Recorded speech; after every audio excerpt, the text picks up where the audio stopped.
Day one of mandatory minicamp is in the books for the Birds, so coming up on today's Philadelphia Eagles Now, some major minicamp takeaways. Also, a programming reminder right here on this channel.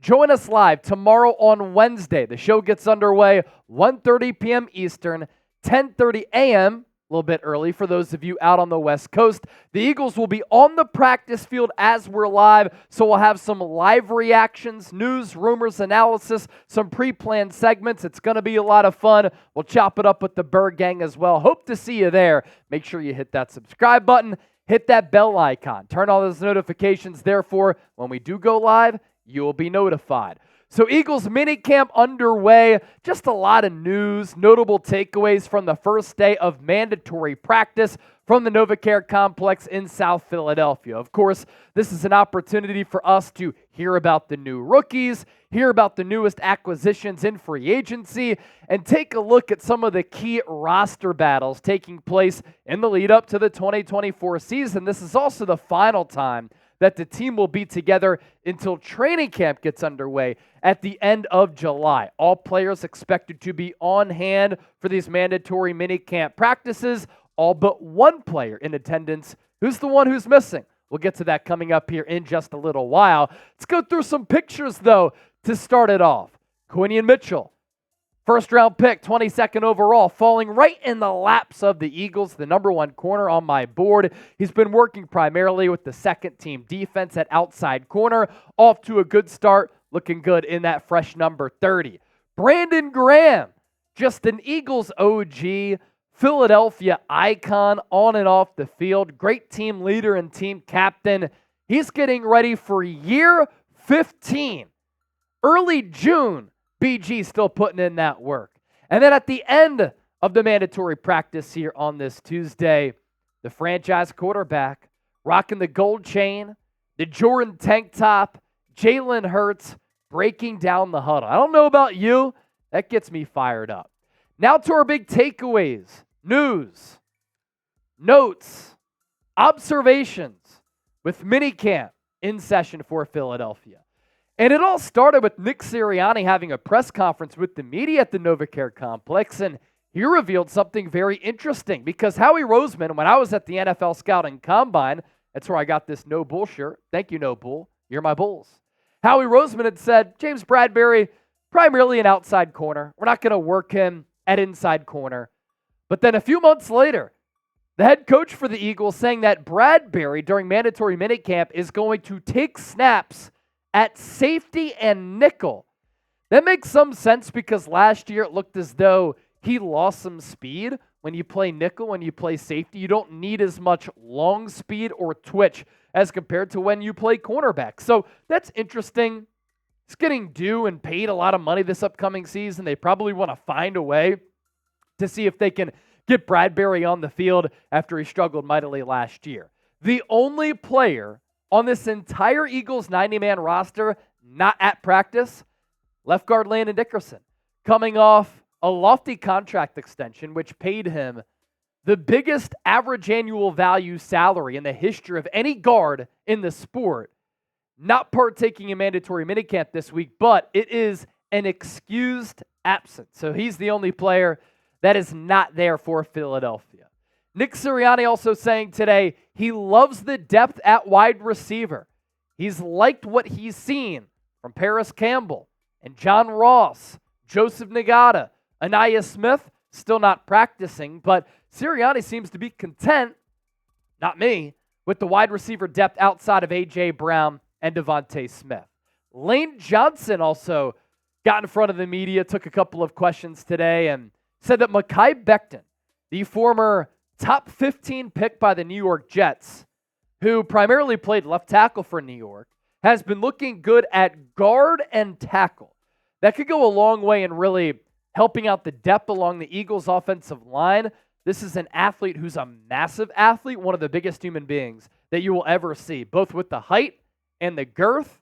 And it looks as though he's going to play a big role for this team, both at backup tackle, swing tackle, and guard, because he was getting the left guard first team reps with Landon Dickerson not there.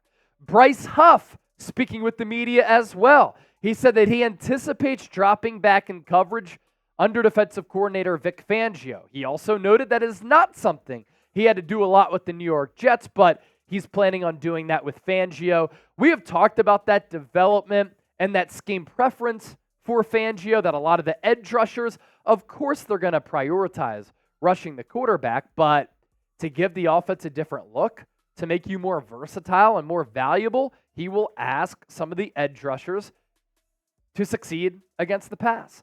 Avonte Maddox getting reps at safety. He said he's doing this in order to improve his versatility. My boy Dennis Designs, loyal viewer of the show, not a big Avonte Maddox guy, but I'm going to give him credit because this improves his chances of making the team. Eagles are deep at corner. He's been getting first-team slot nickel corner reps, but if he can contribute at safety, he could probably see the field a little bit more. He was asked about how he was let go, then brought back. He said that was never a concern. Philly is home. The Eagles starting secondary on day one of mandatory minicamp. Darius Slay and Keely Ringo on the outside. Reed Blankenship, C.J. Gardner-Johnson at cornerback with Avonte Maddox in the slot. It's a little bit of a change from what we saw during OTAs because both Slay and Ringo did not practice together. Today they did, and they got the first crack at being the starting outside corners for this defense. And Keely Ringo had himself a day. Turned a lot of heads, impressed a lot of people, good coverage on multiple plays, making plays on the football. At times, he was running stride for stride with the likes of John Ross, Eagles speedster. Keely Ringo, also a speedster. It's a pretty interesting development here early in the offseason because the Eagles have a lot of really talented young corners. If you're about that Go Birds life, I want you to hit that thumbs up icon and like the video. Just talking about actual Eagles football here. Gives me the chills. You know what'll make you look fresh? This Brotherly Shove shirt. I already had to cop a couple of them for me and a couple of the homies. Brotherly Shove, the best, most efficient, most dominant play in football. You have the X's and O's, the Brotherly Shove print with the Kelly green and the old school Eagles logo. These shirts on sale, limited time only, so get yours today at chatsports.com/brotherly shove. To the quarterback position in Jalen Hurts. We took a look at him breaking down the huddle a little bit earlier. He was intercepted again today. Threw a couple of picks during OTAs. This one, good coverage by the Eagles defense. Reed Blankenship had the tip. It fell into the waiting hands of Devin White. It was intended for Devontae Smith. Hurts throwing some interceptions here, OTAs and minicamp. It's not necessarily ideal because ball security is very important. He's learning a new system. Sometimes in practice, you're going to see if you can fit the ball into a tight window, take some risks that you might not otherwise take in real games. I get it, but I want to see some improvements from Hurts as a passer going into 2024. His performance, according to friend of the show, Elliott Shore-Parks, by the way, lay off ESP on X, man. You guys are ridiculous with that. ESP is a great Eagles beat reporter, and Eagles coverage would not be the same if it weren't for ESP. He basically invented training camp, mini camp, OTA stats. Now, other beat writers across the entire NFL, because I cover the rest of the NFL, do what he does. So a trailblazer of sorts and a great analyst. But per Elliott Shore-Parks, WIP, Hurts went 12 of 16, no touchdowns and a pick. Elliott gave him a B grade for Jalen Hurts. First team linebackers on the defensive side of the football, Devin White and Zach Bond. So at the second OTA session last week, it was Devin White and Nakobe Dean. The first OTA session, Devin White, Zach Bond. Vic Fangio going back to White and Bond. And then the second team linebackers, Nakobe Dean and Ben Van Sumeren. Paris Campbell, the third wide receiver, alongside A.J. Brown and Devontae Smith. Nick Sirianni, again, has said, I've been impressed with some of the depth at wide receiver. I'm content with that position right now. Nick, it all comes down to those players staying healthy because Campbell, Ross, they've been injured a ton. The second team corners, Quinion Mitchell, Isaiah Rodgers, who is one of our major OTA winners, as well as Cooper DeJean. And how about this?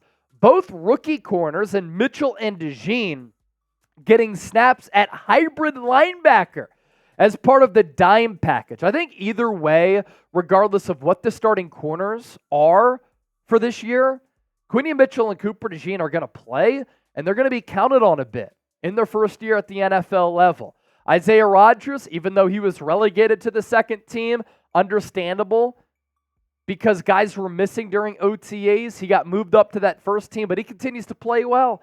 He almost intercepted Kenny Pickett and had a pass breakup. Eagles starting defensive line, Bryce Huff, Jalen Carter, Jordan Davis, Josh Sweat. So that's kind of the starting four there. No real surprises. I'm curious. I wonder which players were stand-up edge rushers. Obviously, we didn't have boots on the ground today. I would imagine Bryce Huff was the stand-up edge rusher. Josh Sweat maybe a little bit. And then Carter Davis, your down lineman. Again, Vic Fangio is going to change up those looks. Without Landon Dickerson, the Eagles starting five along the offensive line. Jordan Mailata at left tackle. Mekhi Becton at left guard. Cam Jurgens at center. Jeff Stoutland has really talked up Tyler Steen. And then Lane Johnson at right tackle. More notes on Lane Johnson. When he was doing his media session, he said, I feel great. I haven't lost strength or speed. He feels as though he has a few elite years left. If you made it to the end of the video, Real One roll call. Give me your Real One down below. Some Eagles minicamp takeaways here on the show, trying to inform you and let you know what's going on with this football team, because that's my job every single day, and I love this job.